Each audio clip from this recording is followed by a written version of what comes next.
જુઓ રાધિકા, સવાર થઈ ગઈ છે, હવે ઉઠી પણ જાઓ, હું વોક પર જઉં છું. રાધિકાજીની આંખો હજી પણ બંધ હતી, પણ પોતાના પતિ રામપ્રસાદજીના અવાજ પર તેમણે સહેજ માથું હલાવ્યું અને પડખું ફેરવતા બોલી, હા ઠીક છે જી, તમે જાઓ, હું હમણાં ઉઠી જઈશ.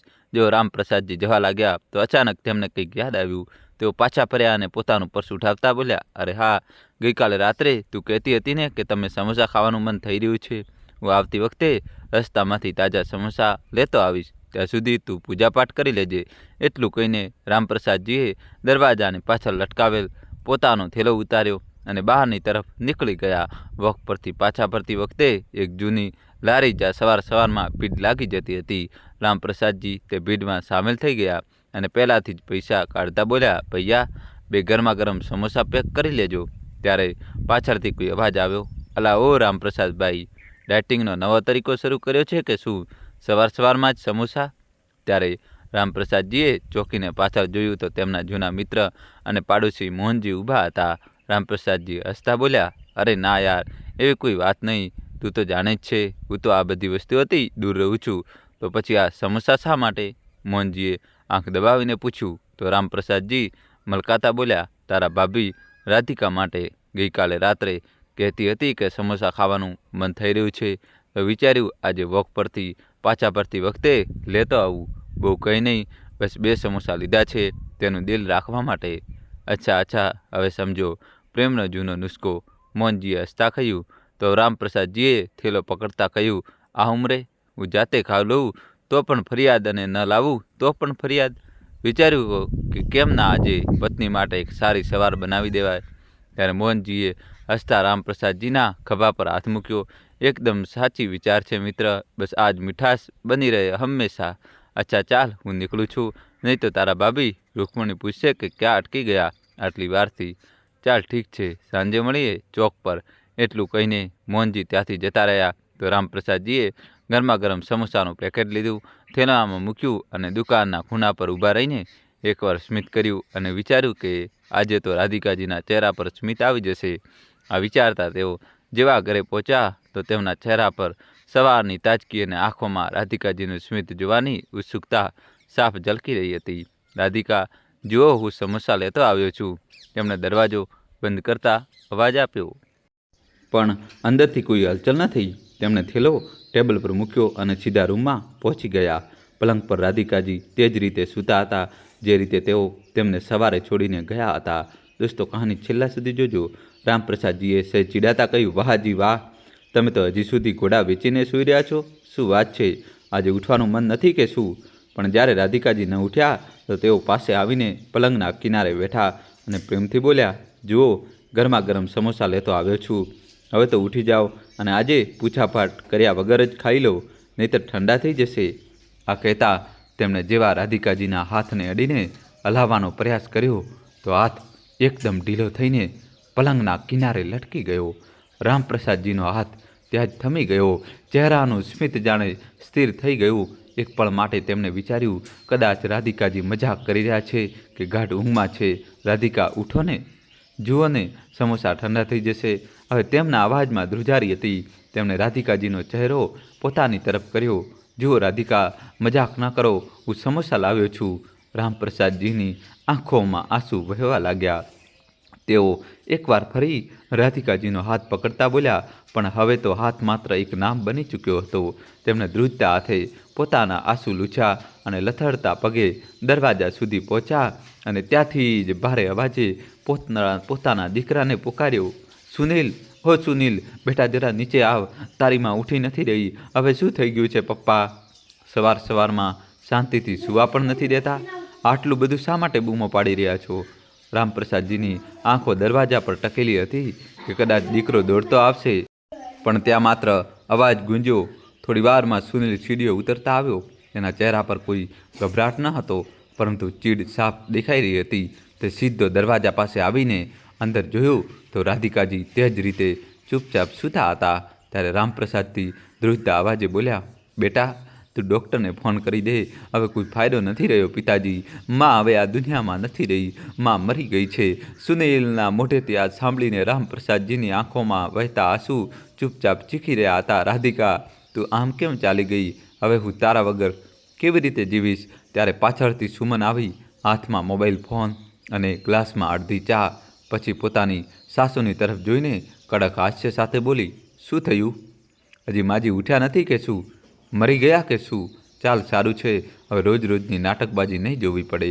રામપ્રસાદજીની આંખો હવે રાધિકાજી પર નહીં, પોતાની વહુ પર હતી, પણ તેમાં રોશની ન હતી, માત્ર એક મૌન હતું જે હજારો સવાલોથી ભરેલું હતું. દોસ્તો, કહાની છેલ્લા સુધી જોજો અને વિડીયો લાઈક કરી દો. ત્યારે પોતાના પિતાને રડતા જોઈને સુનિલ બોલ્યો, પિતાજી હવે આ રડવાનું બંધ કરો, પડોશીઓને બોલાવો અને અગ્નિ સંસ્કારની તૈયારી કરો. અને હા, જલ્દી કરો, બપોરે એક જરૂરી મીટિંગ છે. એટલું સાંભળતા જ રામપ્રસાદજી ધીમેથી બોલ્યા, તારી માં છે આ, કંઈક તો માન રાખ. રામપ્રસાદજીનો અવાજ ધ્રુજી રહ્યો હતો, પણ સુનિલના ચહેરા પર કોઈ ભાવ ન હતા. તે કડક અવાજમાં ફરી બોલ્યો, હવે તમે ઇમોશનલ ડ્રામા ન શરૂ કરી દો. દરેક વ્યક્તિને એક દિવસ જવાનું જ હોય છે. માં ચાલી ગઈ તો તમારા રડવાથી કે પાછી તો નહીં આવી જાય. હવે વધારે ભાવુક બનવાની ઉંમર પણ નથી રહી તમારી.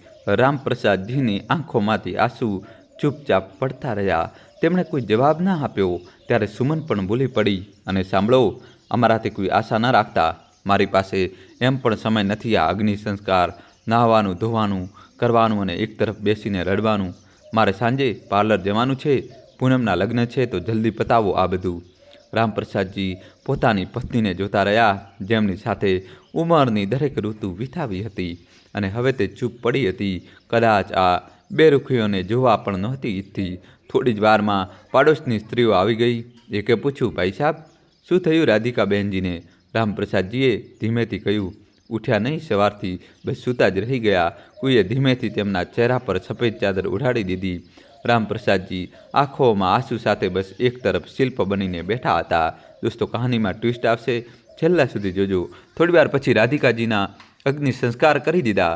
ધીમે ધીમે શાંતિથી દિવસો વીતવા લાગ્યા. હવે રાધિકાજીને ગયાને 8 દિવસ થઈ ચૂક્યા હતા. ઘરની શાંતિઓ ધીમે ધીમે આદતમાં ઢળી રહી હતી. રામપ્રસાદજી આજે પણ રોજની જેમ ઉઠ્યા, પણ આ વખતે તેમના હાથમાં ટુવાલ ન હતો, પરંતુ રાધિકાજીની તસવીર હતી. તે તસવીર જે 8 દિવસ પહેલાં ચિત્તાની બાજુમાં રાખવામાં આવી હતી. તેમણે તે તસવીરને ધીમેથી ઉઠાવી એક વિચિત્ર ભીનાશ અને ધ્રુજતા હાથો સાથે પછી ચૂપચાપ તેને પોતાના ઓશિકા પાસે મૂકી દીધી, જાણે તેમની પત્ની હજી ત્યાં જ હોય, બસ બોલી ન રહી હોય. ત્યારે અચાનક સ્મૃતિઓનો એક વેર વિખેર દૃશ્ય તેમની સામે ઉભરી આવ્યો. રાધિકાજીનો તે ઠંડો હાથ, જે તેમણે તે સવારે ઉઠવાનો પ્રયાસ કર્યો હતો. તે હાથ થોડો ભારે હતો અને નખ વાદળી જેવા કંઈક હતા. ત્યાં રામપ્રસાદજીના શ્વાસ થંભી ગયા. એક પળ માટે નજર સ્થિર થઈ ગઈ. ચહેરા પર બહુ ઊંડી ગૂંચવણ હતી. શું ખરેખર નખ વાદળી હતા કે મારું જ ભ્રમ છે? તેમણે એક લાંબો શ્વાસ લીધો અને સહેજ માથું ઝુકાવી દીધું. પછી મનોમન બોલ્યા, ના, આ બધું મારો વહેમ છે. 4 દિવસથી બરાબર સૂતો નથી. કદાચ આ થાકે દિમાગમાં આ બધું ભરી દીધું છે. તેમણે રાધાજીની તસવીરને પલંગના શિરાને રાખી, પણ ધીમેથી ઉઠ્યા અને રસોડામાં ચાલ્યા ગયા. ચૂલા પર પાણી મૂક્યું અને રાધિકાજીની જેમ જ 2 કપ ચા બનાવવા લાગ્યા. એક પોતાના માટે અને બીજો આદતન હજી પણ રાધિકાજી માટે. જ્યારે ચા બનીને તૈયાર થઈ તો 1 કપ તેમને પાસેથી ખાલી ખુરશી પર મૂકી દીધો. થોડી વારમાં તેઓ ત્યાં જ બેસીને ચૂપચાપ ચા પીતા રહ્યા. કોઈ શબ્દ નહીં, કોઈ ફરિયાદ નહીં, માત્ર એક શાંતિ જે રાધિકાજી વગર પણ જાણે જીવવું જરૂરી થઈ ગયું હતું. રાધિકાજીના ગયા પછી રામપ્રસાદજી દરરોજ વધુ ને વધુ ચૂપ થતા જતા હતા. રસોડામાં ચા બનાવી, અખબાર વાંચતી વખતે સામેની ખુરશી તરફ જોવું, બોલતા બોલતા પોતે જ અટકી જવું, આ બધું તેમની દિનચર્યાનો કિસ્સો બની ગયું હતું. પણ તેમની આ ચૂપકીને ઘરમાં કોઈને સમજવાનો પ્રયાસ ન કર્યો. એક સાંજે રામપ્રસાદજીને સખત ભૂખ લાગી તો તેમણે રસોડામાં જઈને દાળ ચડાવી જ હતી કે ત્યારે પાછળથી સુમનનો કડાક અવાજ ગુંજી ઉઠ્યો, પિતાજી, તમને થોડી વાર પણ સબર નથી થતું? એવી શું ભૂખ લાગી ગઈ હતી કે રસોડામાં જાતે જ ઘૂસી ગયા? લોકો તો મને જ સંભળાવશે ને કે જુઓ, બહુ પોતાના સસરાને ખાવાનું પણ નથી આપતી. પણ કોઈને શું ખબર કે મારો સસરો એટલો ચટોરો છે કે દરેક વખતે કંઈક ને કંઈક ખાવા જોઈએ. તેમની ભૂખ તો જાણે ક્યારેય ખતમ જ થતી નથી. દોસ્તો, કહાની છેલ્લા સુધી જોજો. રામપ્રસાદજીના હાથ ત્યાં જ થંભી ગયા. એક પળ માટે તેમનો ચહેરો સખત થયો, પણ પછી આંખો ઝૂકી ગઈ. ગુસ્સો તો બહુ આવી રહ્યો હતો, પણ તેઓ પોતાની વહુને મોઢું નહોતા લગાડવા ઈચ્છતા. તેમને ખબર હતી કે સુમન તે સ્ત્રી છે જે નાની વાતમાં આખા ઘરનું વાતાવરણ બગાડી દે છે. તે દિવસે રામપ્રસાદજીએ સવારથી કંઈ ખાધું ન હતું. જ્યારે રાધિકાજી ગયા તેમની ભૂખ જાણે ખતમ જ થઈ ગઈ હતી. તેઓ ચૂપચાપ દાળમાં વઘાર લગાવવા જ હતા કે પાછળથી સુનિલનો અવાજ આવ્યો. શું થયું? કેમ બૂમો પાડી રહી છે? તો સુમન એક પળ માટે અટક્યા વગર ફરી અને કડક અવાજમાં બોલી, શું થયું છે? જોઈ લો પોતાની આંખોથી. તમારા પિતાજી રસોડામાં ઘૂસીને પોતાના માટે દાળ ભાત બનાવી રહ્યા છે. આખા રસોડાની હાલત જુઓ, દાળ વેર વિખેર પડી છે. ત્યારે સુનિલે પોતાના પિતાની તરફ જોયું અને પછી ગુસ્સેથી બોલ્યો, પિતાજી, આટલી શું ભૂખ લાગી હતી કે થોડી ધીરજ પણ ન હતી તમને? રામપ્રસાદજીએ કોઈ જવાબ ના આપ્યો અને ચૂપચાપ રસોડામાંથી નીકળીને પોતાના રૂમની તરફ વધી ગયા. પાછળથી સુમનનો અવાજ હવે વધુ તીખો થઈ ગયો. આ બધું હવે નહીં ચાલે સુનિલ, રોજ નાટકબાજી. હવે ઘરમાં જો આજ તમાશો રહેશે તો. સુનિલે તેને તરત રોકી, બસ સુમન, હમણાં ચૂપ થઈ જા. પછી હળવા ઈશારા કહ્યું, ઉપર જા, હમણાં નહીં. સુમન થોડી હેરાનીથી તેને જોવા લાગી, પણ સુનિલનો ચહેરો સખ્ત હતો. તે કંઈ પણ કહ્યા વગર સીડીઓ ચડી ગઈ. રામપ્રસાદજીના રૂમનો દરવાજો બંધ થઈ ચૂક્યો હતો. તેઓ કોઈના પણ સવાલોનો કોઈ જવાબ આપવો જરૂરી નહોતા સમજતા અને બહાર સુનિલની આંખો થોડીવાર સુધી દરવાજાને ઘૂરતી રહી, જાણે કંઈક વિચારી રહ્યો હોય. તે રાત્રે રામપ્રસાદજીએ કંઈ ખાધું નહીં, ચૂપચાપ જઈને સૂઈ ગયા. રાત્રે તેમને ઊંઘ ના આવી. અંદર ક્યાંક બેચેની જેવું હતું, ગળું સુકાઈ રહ્યું હતું. તેઓ ધીમેથી ઉઠ્યા અને પાણી લેવા માટે રસોડામાં જઈ જ રહ્યા હતા કે ત્યારે અચાનક એક અવાજ તેમના કાનોમાં પડ્યો. દોસ્તો, હવે શું થશે? કહાનીમાં નવો ટ્વિસ્ટ આવશે. છેલ્લા સુધી જોજો અને ચેનલ સબસ્ક્રાઈબ કરી દો. તેઓ ત્યાં જ રોકાઈ ગયા. અવાજ સુનિલના રૂમમાંથી આવી રહ્યો હતો. રામપ્રસાદજી હેરાન હતા કે આટલી રાત્રે સુનિલ અને સુમન હજી સુધી કેમ જાગે છે. તેઓ આ વિચારી જ રહ્યા હતા ત્યારે રૂમની અંદરથી આવેલ સુનિલના ધીમા પણ એકદમ સ્પષ્ટ અવાજે તેમના આખા અસ્તિત્વને સ્થિર કરી દીધું. તું બેફિકર રહે સુમન, હવે કોઈ આપણને કંઈ નહીં કહે. જે થવાનું હતું તે થઈ ગયું. હવે પિતાજી પણ કંઈ ન કરી શકે. રામપ્રસાદજીના શ્વાસ જાણે એક પળ માટે થંભી ગયા. તેઓ દરવાજાની પાછળ છુપાઈને દરેક શબ્દને પકડવાનો પ્રયાસ કરી રહ્યા હતા, પણ જે આગળનો શબ્દ તેમના કાનોમાં ટકરાયો તેણે તેમના પગ નીચેની જમીન ખસેડી દીધી. તેમની રાધિકા, જેને તેમને પોતાના હાથોથી વિદાય આપી હતી, તે ખરેખર સૂઈ ન હતી, સુવડાવી દેવામાં આવી હતી, અને તે પણ તે દીકરાના હાથોથી જેની એક સ્મિત માટે રાધિકાજી આખી દુનિયા સાથે લડી પડતા હતા. હવે રૂમની અંદર એક હાસ્ય ગુંજી રહ્યું હતું અને બહાર એક પિતાની આત્મા વેર વિખેર થઈ રહી હતી. અવાજ વગર, આંસુ વગર, કોઈ રીતે પોતાને સંભાળતા રામપ્રસાદજી ધીમે ધીમે પોતાના રૂમમાં ગયા. રૂમમાં પહોંચતા જ દરવાજો અંદરથી બંધ કર્યો અને દીવાર પર લટકેલી રાધિકાજીની તસવીરની તરફ એકી ટસે જોતા બોલ્યા, કેમ ન ઓળખી શક્યો હું તે દિવસે?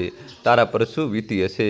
કેવી રીતે તું પોતાની જ કોખે જન્મેલા દીકરા અને તેની પત્નીની નફરતનો શિકાર બની, અને હું બસ સમોસા લાવવામાં ગૂંચવાયેલો રહ્યો. આ શબ્દો તેમના હોઠોથી નહીં, તેમની આત્માથી નીકળી રહ્યા હતા. તેઓ ત્યાં જ બેસીને રડી પડ્યા, પણ તે આંસુ માત્ર દર્દના ન હતા, પરંતુ એક નિર્ણયથી વહી રહ્યા હતા. આંસુ અને લૂછતા રામપ્રસાદજીએ ઊંડો શ્વાસ લીધો અને મનોમન બોલ્યા, હવે હું ચૂપ નહીં રહું રાધિકા. હવે તે કરીશ જે કદાચ દુનિયામાં કોઈ બાપે ક્યારેય નહીં કર્યું હોય. આ કહેતા રામપ્રસાદજી ઉઠ્યા અને સીધા કબાટની તરફ વધ્યા. જેવું કબાટ ખોલ્યું, તેમની આંખોમાંથી આંસુ ગાયબ થઈ ચૂક્યા હતા. દોસ્તો, કહાની છેલ્લા સુધી જોજો, નવો ટ્વિસ્ટ આવશે. ત્યાં માત્ર એક આગ અને એક નિર્ણય હતો, જે માત્ર રામપ્રસાદજી નહીં પરંતુ એક તૂટેલા પતિએ લીધો હતો. પોતાની પત્ની માટે તેમણે ધીમેથી કબાટમાં રાખેલી એક જૂની ફાઇલ કાઢી, જેમાં કંઈક દસ્તાવેજ હતા. તેઓ ધીમે ધીમે દરવાજા સુધી પહોંચ્યા અને ચૂપચાપ અંધારી રાત્રિમાં એકલા નીકળી પડ્યા. તે રસ્તા પર જ્યાં માત્ર એક સવાલ હતો, જેનો જવાબ તેમને હવે આ દુનિયાથી નહીં, પોતાની જાત પાસેથી લેવાનો હતો. આ બાજુ સવાર થઈ તો સુમન ધીમેથી ઉઠી અને આદતન પોતાના સસરાજીના રૂમની તરફ જોયું, પણ જેવું અંદર જોયું તેનો ચહેરો ખીલી ઉઠ્યો. રૂમ ખાલી હતો. ઓશીકું સીધું રાખેલું હતું, ચાદરની ઘડી કરેલી હતી અને તે કપડાનો થેલો પણ ન હતો. તેના હોઠો પર એક કુટિલ મુસ્કાન આવી, જાણે કોઈ જૂના બોજથી અચાનક મુક્તિ મળી ગઈ હોય. તે ઝડપથી પોતાના રૂમમાં ગઈ અને સુનિલની ચાદર ખેંચતા બોલી, સાંભળો, આજનો દિવસ બહુ સારો છે. ત્યારે સુનિલે પડખું ફરતા ચીડાઈને કહ્યું, અરે હવે શું થઈ ગયું? સવારમાં સુવા દે થોડું. આખી રાત ઊંઘ નથી આવી. તો સુમન ધીમો શ્વાસ લઈને આંખો મટકાઈ. પહેલાં મને એક જોરથી ચપટી ભરો કે આખું સપનું તો નથી જોઈ રહી? સુનિલ ગુસ્સેથી બોલ્યો, તું સીધી વાત કેમ નથી કરતી? દિમાગ કેમ ખરાબ કરી રહી છે? સુમન જોરથી હસી, જે હું કહેવા જઈ રહી છું તે સાંભળશો ને તો તમે પણ ખુશીથી પાગલ થઈ જશો. આ સાંભળીને સુનિલ ચોંક્યો. અરે બાબા, બોલી પણ દે હવે. અરે તમારે તે ઘરડો બાપ ઘર છોડીને ચાલ્યો ગયો છે. આ સાંભળીને સુનિલ ઝટકા સાથે બેઠો થયો. શું બકવાસ કરી રહી છે તું? આમ કેવી રીતે ચાલ્યો જશે? અહીં ક્યાંક ગયો હશે, હમણાં આવી જશે. ત્યારે સુમને માથું હલાવ્યું. ના, હું તેમના રૂમમાં જઈને આવી છું. તેમના કપડાનો થેલો કંઈ પણ અહીં નથી. લાગે છે આ વખતે પાક્કું ચાલ્યા ગયા. હવે આપણા સારા દિવસો શરૂ થઈ ગયા છે સુનિલ. હવે આ ઘર આપણું છે. હું તેની માલકીન અને તું તેનો માલિક. સુમને ચપડી વગાડતા કહ્યું. તો સુનિલની આંખોમાં પણ એક વિચિત્ર ચમક આવી ગઈ, પરંતુ તેને કોઈ ખુશી ન હતી, ના કોઈ રાહત. તે ચૂપ હતો. પણ સુમન હવે આખા ઘરમાં ફરી ફરીને હસી રહી હતી. હવે જોજે, આ જૂનો પલંગ પણ કઢાવીશ અને રસોડાની ટાઇલ્સ બદલાવીશ. વર્ષોથી આ ઘરમાં જે ગંધ હતી, હવે તે જશે સુનિલ. સુનિલ હજુ પણ ચૂપચાપ ઊભો હતો, કારણ કે તેને હજુ પણ વિશ્વાસ નહોતો થઈ રહ્યો કે તેના પિતા આમ ક્યાંક ચાલ્યા જશે. તે મનોમન વિચારવા લાગ્યો, ક્યાંક કંઈ ખબર તો નથી પડી ગઈ ને? તે આંગળીઓ અજાણતા જ ઓશિકાના કિનારે મસળી રહી હતી, જાણે મગજમાં કોઈ વિચાર ખરાબ રીતે ઉભરી રહ્યો હોય. પણ સુમનને હવે આ વાતોથી કોઈ ફરક નહોતો પડી રહ્યો. તેનો અવાજ આખા ઘરમાં ગુંજી રહ્યો હતો. હવે નહીં કોઈ ટોક ટોક, ના કોઈ નજર. હવે આ ઘર આપણું છે અને હવે આપણે બધું પોતાના હિસાબે કરીશું. બીજા દિવસે સુમન રસોડામાંથી બહાર નીકળી જ હતી કે દરવાજા પર ઘંટી વાગી. જેવો તેણે દરવાજો ખોલ્યો તો સામે તેની માતા સુલેખાજી ઊભા હતા. તે સુમનની આંખોમાં ચમક જોઈને હસી પડ્યા. અરે વાહ, લાગે છે કોઈ મોટી ખુશખબરી છે. ક્યાંક તારી સાસુ સાથે સાથે સસરા પણ લટકી તો નથી ગયા? સુમને ખિલખિલાટ હસતા કહ્યું, માં, તમે પણ ને, આવી કિસ્મત ક્યાં છે મારી? પણ હા, તે ગરડો હવે આ ઘર છોડીને જઈ ચૂક્યો છે અને હવે આખું ઘર મારું છે. સુલેખાજીની આંખોમાં ચમક આવી. તે તો ખરેખર બાજી મારી લીધી બેટી. હવે તને કોઈ નહીં રોકે. એટલામાં સુનિલ પણ ત્યાં આવી ગયો. જેવો તેણે પોતાની સાસુને જોયા, હસીને પગ તરફ નવ્યો અને બોલ્યો, માજી, બહુ સારું કર્યું તમે આવ્યા. હવે તો ખરેખર બહુ સારા દિવસો આવી ગયા છે અમારા. દોસ્તો, કહાની છેલ્લા સુધી જોજો અને વિડીયો લાઇક કરી ચેનલ સબસ્ક્રાઈબ કરી દો. ત્યારે સુમને ચહેકાતા કહ્યું, સુનિલ, જા, માને ઢોકળા બહુ પસંદ છે તે લેતો આવ, અને હા, કોઈ સરસ મીઠાઈ પણ લેતો આવ. ખુશીનો દિવસ છે, સેલિબ્રેશન તો બને છે. તો સુનિલ દરવાજાની તરફ વધી ગયો. એ સુમન પોતાની માતા સુલેખાજી સાથે બેફિકરાઈથી રામપ્રસાદજીના રૂમમાં જઈને બેઠી. જે રૂમની દિવાલોમાં વર્ષોથી રાધિકાજી અને રામપ્રસાદજીની યાદો વસેલી હતી. ત્યાં હવે હાસ્ય, મજાક અને સ્વાર્થના ગીતો ગુંજી રહ્યા હતા.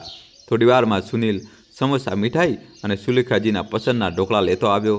પછી ત્રણેય આરામથી બેસીને ખાવા લાગ્યા, જાણે કોઈ મોટું યુદ્ધ જીતીને પાછા ફર્યા ના હોય. આખા માહોલમાં હવે એક ઠંડી રાહત હતી.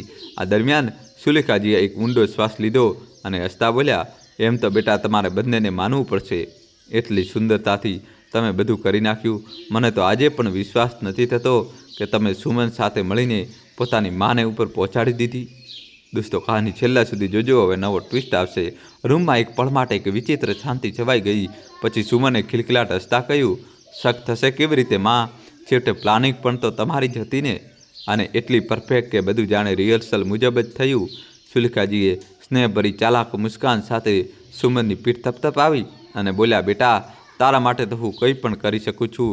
તું જ તો છે મારી સાચી તાકાત. બાકી બધી તો બસ મોહ માયા છે. સુમનની આંખોમાં ઘમંડ તરવા લાગ્યો, પણ પછી થોડી ગંભીર થતાં બોલી, માં, પણ તે દિવસે અમે બંને ખરેખર ડરી ગયા હતા. જેવું હું તેમને ઇન્જેક્શન આપવા લાગી, અચાનક મારી સાસુની આંખો ખુલી ગઈ.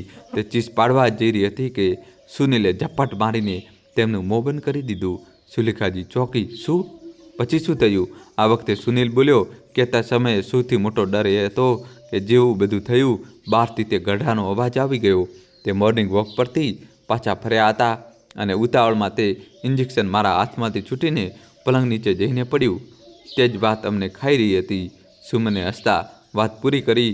પણ જેવા તે ઘર છોડીને ગયા, અમે શાંતિનો શ્વાસ લીધો અને શીશી પણ અમને મળી ગઈ. સુલેખાજીએ હસતા તાળી વગાડી દીધી. ચલો, કહેવાય છે ને કે અંત ભલા તો સબ ભલા. બીજી તરફ રામપ્રસાદજી હવે તે બધું કરી ચૂક્યા હતા જેની તેમના દીકરા વહુએ કલ્પના પણ નહોતી કરી. જે ઘરને તેઓ લૂંટી બેઠા હતા, જે માને તેમને મારી નાખી અને જે પિતાને તેમને માત્ર બોજ સમજ્યા હતા, તે પિતા હવે આ બોજની રાખમાંથી એક ચૂપચાપ તોફાન ઊભું કરી ચૂક્યા હતા. કહેવાય છે ને, જેમણે બધું જ ગુમાવી દીધું હોય તેમની પાસે ગુમાવવા માટે કંઈ બચતું નથી, પણ કરવા માટે ઘણું બધું હોય છે. રામપ્રસાદજીના થેલામાં માત્ર દસ્તાવેજ ન હતા, પરંતુ તેમની આત્માની આગ પણ હતી. તેમની સામેના ટેબલની પેલે પાર બેઠા હતા વકીલ શ્રીમાન વર્મા, જેમની કલમ હવે કદાચ એક ઇસ્લામની દાસ્તાન લખવાની હતી. વકીલે ધીમેથી દસ્તાવેજ ઉઠાવ્યા, ચશ્મા ઠીક કર્યા અને પાના પલટતા બોલ્યા, રામપ્રસાદજી, તમે પૂરી રીતે નિશ્ચિત છો ને કે તમે પોતાની આખી સંપત્તિ આ ટ્રસ્ટના નામે કરવા માગો છો, જે નિશ્ચય માટે કામ કરે છે, અને આ ઘરના નામ પર પણ દીકરા કે વહુનો કોઈ દાવો નહીં રહે? રામપ્રસાદજીએ ઊંડો શ્વાસ લીધો અને પછી નજર ઝુકાને બોલ્યા, હા, હવે મારી દુનિયામાં મારી રાધિકા નથી રહી, અને દીકરો તો તે દિવસે જ મરી ગયો હતો જે દિવસે મારી રાધિકાને મારાથી છીનવી લીધી હતી. દોસ્તો, કહાની છેલ્લા સુધી જોજો, હવે નવો ટ્વિસ્ટ આવશે. તેમણે ફાઇલ તરફ ઇશારો કરતાં કહ્યું, બસ એટલું કરી દેજો કે મારા પછી આ ઘર તે બેસહારા વૃદ્ધોનું થાય, જેમને તેમના બાળકો ઘરમાંથી કાઢી મૂકે છે, અને મારી જેમ તે પણ એકલા ન પડે. ત્યારે વકીલે દસ્તાવેજોની એક મોટી ફાઇલ રામપ્રસાદજીની સામે રાખી અને પાના પલટતા બોલ્યા, જેવું તમે કહ્યું હતું રામપ્રસાદજી, મેં બધા કાગળ તૈયાર કરી દીધા છે. બસ બધા કાગળો પર તમારી સહી જોઈએ, તે પછી આ સંપત્તિ પર તમારા દીકરા અને વહુનો કોઈ પણ અધિકાર નહીં રહે, ના ઘર પર, ના બેંક ખાતા પર, ના મિલકત પર. રામપ્રસાદજીએ ધ્રુજતા હાથે કલમ ઉઠાવી દસ્તાવેજો પર પોતાની સહી કરી લીધી. તે દરેક અક્ષર રાધિકાજી માટે ઇન્સાફ, પોતાના અપમાનનો જવાબ અને એક તૂટેલા વિશ્વાસની કિંમત ચૂકવી રહ્યો હતો. સહી પૂરી થતાં જ વકીલે માથું હલાવ્યું અને બોલ્યા, હવે આ ઘર, આ નામ અને આ સન્માન તમને મળશે જે ખરેખર તેના હકદાર હશે. વકીલ પાસેથી ફાઇલ લઈને રામપ્રસાદજીએ તે થેલીમાં સાચવીને રાખી અને ધીમા પગલે ઓફિસની બહાર નીકળી આવ્યા. દરવાજામાંથી નીકળતા જ તેમણે પોતાના ખિસ્સામાં હાથ નાખ્યો અને જૂનો મોબાઈલ કાઢતા એક લાંબો શ્વાસ લીધો અને પછી તે જ જૂનો નંબર લગાવ્યો, ઇન્સ્પેક્ટર રોહિતનો. ફોનની બીજી તરફ જેવી કોલ વાગી તો રામપ્રસાદજીએ સીધો જવાબ આપ્યો, હા રોહિત સાહેબ, બધા કાગળ તૈયાર છે. જે મેં જણાવ્યું હતું તેનો એક એક પુરાવો મારી પાસે છે. ત્યારે ફોનની પેલે પારથી ઇન્સ્પેક્ટર રોહિતનો અવાજ આવ્યો, તમે નિશ્ચિત રહો જી, પોલીસ સમયસર પહોંચી જશે. દોસ્તો, કહાની છેલ્લા સુધી જોજો, હવે નવો ટ્વિસ્ટ આવશે. હવે તે બંને નહીં બચે. જે તમે કહ્યું તેનો હિસાબ હવે કાયદો લેશે. બસ તમે ઘરે પાછા જાઓ અને આગળનું કામ અમારા પર છોડી દો. રામપ્રસાદજીએ ફોન કાપ્યો અને એક ઊંડો શ્વાસ લેતા આકાશની તરફ જોયું. રાધિકા, તું જોજે, તારા હત્યારા શાંતિથી જીવી નહીં શકે. તેમના ચહેરા પર હવે આંસુ ન હતા, બસ એક શાંતિ હતી જેમાં તોફાન ચાલી રહ્યું હતું. અને બીજી તરફ ઘરની અંદર હજી પણ જશ્નનો માહોલ હતો, પણ આ કોઈ તહેવારનો નહીં, પરંતુ લોભ અને જીતના નશાનો જશ્ન હતો. સુમન પોતાની સાસુ રાધિકાજીના કબાટની સામે બેઠી હતી, એક એક ઘરેણું કાઢીને પોતાના પર પહેરીને જોઈ રહી હતી. માં, જુઓ ને, આ હાર મારા પર કેટલો સારો લાગે છે. તેને અરીસામાં પોતાને જોતા કહ્યું, હવે તો હું ખરેખર આ ઘરની રાણી લાગી રહ્યું છું. તો સુલેખાજીએ ચપટી વગાડતા કહ્યું, રાણી જ નહીં, મહારાણી, અને તારો સુનિલ પણ તો કોઈ રાજાથી ઓછો નથી. રૂમમાં હાસ્યની ગુંજ ફેલાઈ ગઈ, પરંતુ ત્યારે તે હાસ્યની વચ્ચે જાણે સમય થંભી ગયો હોય. મુખ્ય દરવાજા પર રામપ્રસાદજી ઊભા હતા. તેમના ચહેરા પર થાક ન હતો, પરંતુ એક ખડક જેવી કઠોરતા હતી. સુમનની આંખો ફાટેલી રહી ગઈ. સુનિલની કમરમાં એક ઠંડી લહેર દોડી ગઈ. પિતાજી, સુનિલે ધ્રુજતા અવાજમાં કહ્યું, પછી થોડું અટકીને બોલ્યા, ક્યાં ચાલ્યા ગયા હતા? તમને મેં કેટલા શોધ્યા? રામપ્રસાદજીએ એક પળ પણ ગુમાવ્યા વગર જોરદાર અવાજમાં કહ્યું, બસ હવે એક શબ્દ પણ ન બોલતો. બંધ કર તારી આ નાટકબાજી અને આ જૂઠ્ઠો દેખાડો. તેમનો અવાજ એટલો તીખો હતો કે સુલેખાજીનું હાસ્ય પલભરમાં ગાયબ થઈ ગયું. આજે પહેલીવાર મેં જોયું કે કેવી રીતે માણસના રૂપમાં હેવાન પણ હસી શકે છે. તમે બધા અહીં જશ્ન મનાવી રહ્યા છો, પણ હવે બહુ થયું. કહેતા તેઓ રૂમની અંદર આવ્યા અને ટેબલ પર રાખેલા ઘરેણાં જોયા. આ બધા ઘરેણાં મારી રાધિકાના છે. તમારી હિંમત કેવી રીતે થઈ આમને અડવાની? દોસ્તો, કહાની છેલ્લા સુધી જોજો, નવો ટ્વિસ્ટ આવશે. હવે તમે બધા તૈયાર થઈ જાઓ જેલ જવા માટે. તેમના મોઢેથી આટલું સાંભળવું હતું કે ત્યારે સુનિલ બૂમ પાડીને બોલ્યો, આ પોતાનો ગાંડપણ પોતાની પાસે રાખ ગરડા, અને નીકળી જાય અહીંથી. આ ઘરમાં હવે મારો અને સુમનનો હક છે. એમ બોલી તેણે પોતાના પિતાના હાથને પકડ્યો અને ધક્કો મારીને બહાર કરવા જ હતો કે ત્યારે રામપ્રસાદજીએ જોરથી તેનો હાથ ઝટકીને એક જોરદાર તમાચો તેના ગાલ પર ચોડી દીધો અને બોલ્યા, ખબરદાર, પોતાના ગંદા હાથથી જો મને અડ્યો તો તારા હાથ જ તોડી નાખીશ.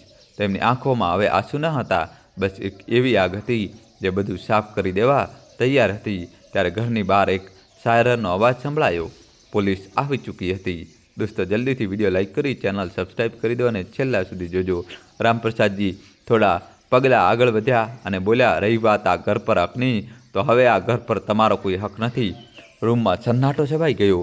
મારી આખી જિંદગીની કમાણી, મારી મહેનત, મારી રાધિકાની યાદોથી સજેલા ઘરને મેં તો ટ્રસ્ટના નામે કરી દીધું છે, જ્યાં કોઈ પણ માતા પિતા પોતાના દીકરાથી આવો દગો નહીં ખાઈ શકે. અને હા, મારી રાધિકાની હત્યાને જે નેચરલ ડેથ કહીને તમે બંને દબાવી હતી, તેના પુરાવા મારી પાસે છે, જેમાં તમે ત્રણેયની તે વાતો છે જે તમે હસી હસીને કરી રહ્યા હતા. કહેતા તેમણે ખિસ્સામાંથી એક નાનો કેમેરો કાઢ્યો. આ જ છે તેનો ગવાહ છે, જેમાં બધું સાફ સાફ દેખાઈ રહ્યું છે. એટલું કહીને તે દરવાજાની તરફ ફર્યા, જ્યાં દરવાજા પર ઇન્સ્પેક્ટર રોહિત પહેલાંથી જ ઊભા હતા. હવે ઇન્સાફ બોલશે અને તમે બંને માત્ર સાંભળશો. ઇન્સ્પેક્ટર રોહિતે રામપ્રસાદજીને જોયા અને પછી પગલાં આગળ વધાર્યા. તેમની પાછળ બે કોન્સ્ટેબલ હતા. એકના હાથમાં કેમેરો હતો અને બીજાના હાથમાં ધરપકડનો વોરંટ. સુમન અને સુલેખાજીની આંખો ફાટેલી રહી ગઈ. સુલેખાજીનું હાસ્ય હજી થોડી પળ પહેલાં રૂમમાં ગુંજી રહ્યું હતું. હવે તેમનો ચહેરો સફેદ પડી ચૂક્યો હતો. ઇન્સ્પેક્ટર, આ શું મજાક છે? સુનિલે ગભરાતા કહ્યું, પણ તેના શબ્દો હજી પણ ધ્રુજી રહ્યા હતા. ઇન્સ્પેક્ટર રોહિતે તેની તરફ જોયું અને બોલ્યા, મજાક તો ત્યારે હતો જ્યારે તમે લોકો મળીને એક માનો શ્વાસ છીનવી રહ્યા હતા. હવે આ ઇન્સાફ છે. સુમને ઘરેણાથી ભરેલા હાથ પાછળ કરી લીધા. તેનો ચહેરો હવે ડર અને શરમની ગૂંગળામણથી ધ્રુજી રહ્યો હતો. સુલેખાજીએ જેવા પગલાં પાછળ હટાવ્યા, એક કોન્સ્ટેબલે આગળ વધીને તેના હાથોમાં હથકડી લગાવી દીધી. ત્યારે સુમન જાણે જમીન પર પડી ગઈ. તેનું હાસ્ય હવે એક ગભરાટમાં બદલાઈ ચૂક્યું હતું. ના, આ ખોટું છે, અમે કંઈ નથી કર્યું. સુનિલ ત્યાં જ જમીન પર બેસી ગયો. હવે તેના ચહેરા પર ન કોઈ ઘમંડ હતો અને ન પોતાના પિતાની તરફ જોવાની હિંમત, કારણ કે તે જાણતો હતો કે હવે કોઈ બચાવ નથી. હવે પોલીસ તેમને લઈ જઈ ચૂકી હતી. રામપ્રસાદજી થોડી વાર સુધી તે જ જગ્યાએ ઊભા રહ્યા જ્યાં રાધિકાજી બેસતા હતા, હસતા હતા. તેમણે ધીમેથી રાધિકાજીની તસવીર કાઢી અને બોલ્યા, જોયું રાધિકા, તારા રામપ્રસાદે હાર ન માની. તારા માટે તારા નામની તે ઇજ્જત બચાવી લાવ્યો છું, જે આ 4 દિવાલોથી ઘણી મોટી છે. હવે રામપ્રસાદજીના ચહેરા પર એક શાંતિ હતી કે હવે તેમની રાધિકાને ઇન્સાફ મળી ગયો છે. તો દોસ્તો, તમને આ વાર્તા કેવી લાગી કમેન્ટ કરીને જણાવજો. વાર્તા સારી લાગી હોય તો પ્લીઝ વિડીયોને લાઇક કરો, શેર કરો અને આપણી ચેનલને સબસ્ક્રાઈબ કરજો. થેન્ક યુ, ધન્યવાદ. અને કોમેન્ટ્સમાં દોસ્તો તમારે જય શ્રી કૃષ્ણ તો લખવું જ પડશે દોસ્તો. તમારા ભાઈ માટે જલ્દીથી દોસ્તો કોમેન્ટમાં જય શ્રી કૃષ્ણ લખતા રહેજો. રોજ હું તમારા માટે આવો જ વિડીયો મૂકતો રહીશ. ખૂબ ખૂબ ધન્યવાદ તમારો. દિલથી આભાર.